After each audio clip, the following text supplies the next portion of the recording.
আমি যা শুনলাম যে আপনারা দুজন নাকি একসাথেই থাকেন, আপনারা দুজনের কি মানে বিবাহ হয়েছে? না, এই বিষয়টা বলতে হলে একটু শুরু থেকে আসতে হবে তো।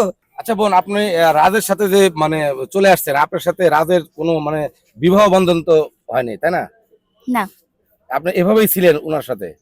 হ্যাঁ, কেন আপনার এটা আপনার বিবেকে বাঁধেনি যে আমি ওর সাথে আমার বিয়ে হয়নি, আমি ওর আমি সাথে? ওকে বলেছিলাম আমাকে বিয়ে করার জন্য, কিন্তু গাজীপুরে সবাই জানতো যে ওই ছেলেটার একটা বউ ছিল, আমি তো জানতাম না।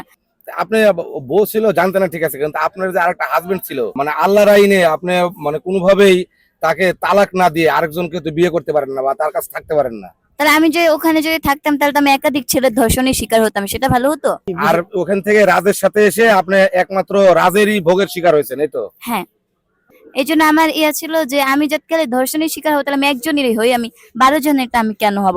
যেভাবে হোক আমাকে তো ওদের হাত থেকে তো আমাকে বাঁচতে হবে।